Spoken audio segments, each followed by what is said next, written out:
반갑습니다. 아신 유튜브 구독자 여러분. 무더운 날씨 속에서도 주님의 은혜 가운데 언제나 건강하고 평안한 여름 보내시기를 축원합니다. 오늘 우리에게 주신 하나님의 말씀은 로마서 5장 20절 말씀과 요한복음 8장 1절에서 11절까지의 말씀입니다. 그 중에서 로마서의 말씀을 제가 읽겠습니다. 율법이 들어온 것은 범죄를 더하게 하려 함이라. 그러나 죄가 더한 곳에 은혜가 더욱 넘쳤나니. 아멘. 오늘은 한 가지 질문을 통해서 말씀으로 들어가 보려고 합니다. 그 질문은 이것입니다. 죄에도 더 큰 죄와 더 작은 죄가 있을까요? 죄와 죄도 상대적으로 서로 구별될 수 있을까요? 우리는 흔히 그렇지 않을까 하고 생각합니다. 왜냐하면 세상의 죄의 개념이 그러하기 때문이지요. 세상 법을 보면 죄를 아주 세분화하여서 크고 작은 것으로 나누어 두었습니다. 그래서 법정에 가보면 처음에는 유죄와 무죄를 두고 다투더라도 유죄를 피할 수 없게 되면 그때부터는 조금이라도 더 가벼운 죄를 판결받기 위해 노력하는 것을 보게 됩니다. 이처럼 세상 죄는 죄의 크기에 따라 죄를 구별하고 있습니다. 하지만 우리가 물어야 할 질문은 따로 있습니다. 세상 죄가 그렇다면 그러면 기독교의 죄의 개념은 어떨까요? 성경이 말씀하시는 죄도 죄를 크기에 따라 구별하고 계실까요? 우리가 율법을 살펴보면 하나님께서 어떤 죄에는 더 큰 벌을 내리시는 것 같고 또 다른 죄에는 그나마 조금은 가벼운 벌을 내리시는 것처럼 보이기도 합니다. 그래서 때로는 율법도 세상 법처럼 죄와 죄를 구별하여 가르쳐 주시려는 것이 아닌가 하고 생각하곤 하죠. 하지만 그렇지 않습니다. 하나님께서 우리에게 율법을 주신 그 의도, 율법에 담겨 있는 하나님의 참 뜻은 죄와 죄를 구별하는 것이 아닙니다. 율법은 오히려 죄와 하나님을 구별하는 법입니다. 우리의 하나님은 구별되시는 분, 곧 거룩하신 분으로 결코 죄와 함께 할 수 없는 분이십니다.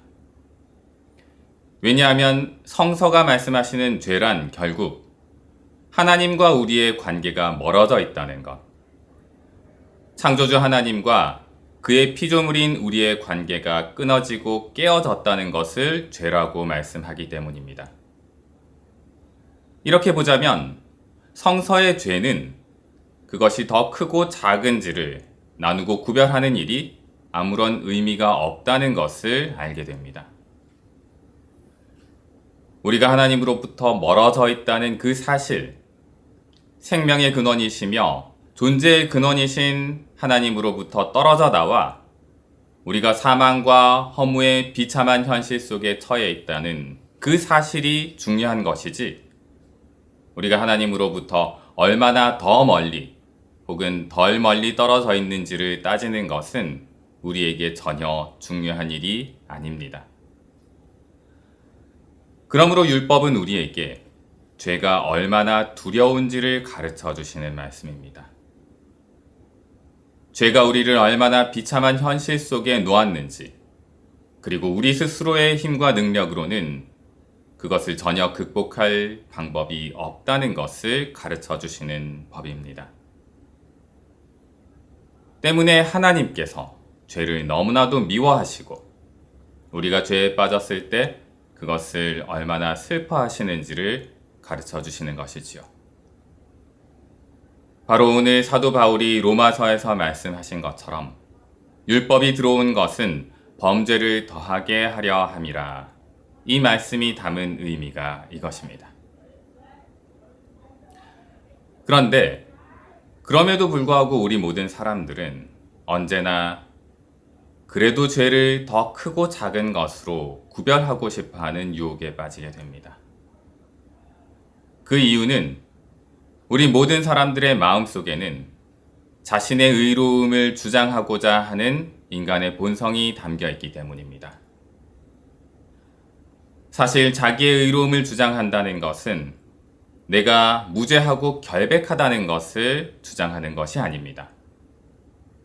우리는 모두 스스로가 죄인임을 잘 알고 있지요.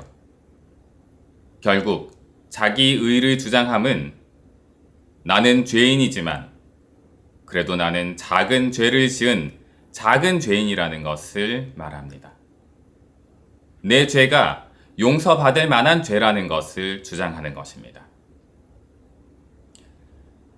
오늘 읽지는 않았지만 또 하나의 본문인 요한복음 8장의 말씀 속에 이것이 잘 나타나고 있습니다. 이 말씀은 우리에게 익숙한 음행한 여인에 관한 기사입니다. 바리새인들과 서기관들은 음행한 현장에서 붙잡힌 여인을 끌고 와서 예수님께 이렇게 말합니다. 모세의 율법에 따르면 이 여인은 투석형으로 사형에 처해 마땅한 큰 죄를 지은 사람이 아니냐고 말이지요. 이 사람들은 지금 이 여인을 정죄하고 더 나아가 예수님을 시험할 수 있을 만큼 자신들이 그런 자격을 가진 의로운 사람이라고 생각하고 있습니다. 그런데 흥미로운 점은 이후에 이어지는 예수님의 답변과 이에 관한 이 사람들의 반응을 볼 때 이들 또한 자신들이 결코 무죄하지 않음을 이미 알고 있다는 것입니다. 예수님은 너희 중 죄 없는 자가 죄가 적은 자가 아니라 없는 자라고 분명히 말씀하셨습니다. 너희 중 죄 없는 자가 먼저 나와 돌로 던지라 라고 말씀하셨죠.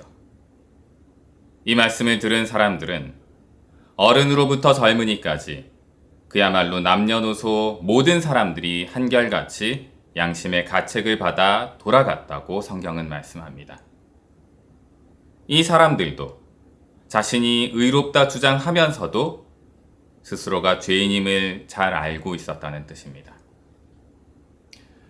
사실 이들이 예수님께 처음 했던 그 말, 이 여인은 결코 용서받을 자격이 없는 심판받아 마땅한 죄인이 아니냐라는 이 말 속에는 이미 그렇다면 어떠한 죄는 또 다른 죄는 용서받을 자격이 있는 용서받을 만한 작은 죄도 있지 않겠느냐라는 것을 전제하고 있는 것입니다. 그리고 그 작은 죄의 자리에 자신들을 위치시키고 있는 것입니다. 이것이 바로 율법주의의 본질입니다. 율법주의란 죄를 크고 작은 것으로 나누고 자기 자신을 더 작은 죄의 자리에 둠으로써 내 죄는 용서받을 만한 죄였기 때문에 용서받았노라고, 그렇기 때문에 나는 의로운 사람이라고 여기는 것, 이것이 율법주의입니다. 그러나 이 말은 어떤 종류의 죄 안에는 이미 그 자체로 용서받을 만한 가능성이 담겨 있었다는 의미가 됩니다. 즉, 은혜가 죄를 용서하는 것이 아니라 용서받을 만한 죄였는지 용서받을 수 없는 죄인지 죄의 종류에 따라서 용서의 여부가 판가름되게 됩니다. 여기서는 결국 죄가 죄를 용서하는 것이 되고 말지요. 하지만 바울은 단호하게 말합니다. 죄는 결코 스스로를 구원할 수 없습니다. 아무리 율법을 가지고 큰 죄와 작은 죄를 나누려 들고 작은 죄를 주장해 보려 한들 용서받을 만한 작은 죄라는 것은 결코 있을 수가 없습니다. 이는 그저 범죄를 더하게 할 뿐인 일입니다. 결코 용서받을 자격이 없는, 용서받을 가능성이 전혀 없는 큰 죄만이 있을 뿐입니다. 그러나 이처럼 우리가 스스로를 큰 죄인이라는 것을 깨닫게 될 때에 스스로를 구원할 다른 어떤 길도 더 이상 없다는 것을 알게 될 때에 오직 은혜 외에는 우리를 구원할 다른 길이 없다는 것을 분명하게 알게 될 때 우리는 비로소 하나님의 은혜가 얼마나 위대하고 크신지를 깨닫게 될 것입니다. 그러나 죄가 더한 곳에 은혜가 더욱 넘쳤나니 비록 우리의 죄는 크고 두려우나 그렇기에 죄가 우리를 절망케 만들지만 하나님의 은혜는 그보다 더욱 크시다는 뜻입니다. 음행한 여인에게 나도 너를 정죄하지 아니하노니 예수님께서 주신 이 놀라운 사죄의 선언은 그 여인에게 용서받을 만한 어떤 자격이 있었기 때문에 그 여인이 용서받을 만한 다른 어떤 가능성을 품고 있었기 때문에 주신 말씀이 아닙니다. 오직 하나님의 사랑과 은혜가 그녀를 용서해 주신 것이고 그녀를 다시 살 수 있게 만든 것입니다. 그러므로 사랑하는 성도 여러분, 비록 우리의 본성은 언제나 죄를 구별짓고 싶어 하게 만들지만 죄를 죄와 비교하지 맙시다. 오직 우리의 모든 죄를 하나님의 크신 은혜 앞으로 가져갑시다. 모든 죄를 능히 용서하시고도 더욱 넘치고도 남을 하나님의 은혜가 우리의 모든 죄를 어떠한 죄이건 간에 그것을 능히 용서해 주실 것입니다. 이 은혜의 감격 속에서 함께 살아가며 또한 이 은혜를 가지고 우리 이웃을 관대하게 바라보고 용서하고 사랑해 나가는 우리 모든 성도분들 되시기를 간절히 축원합니다.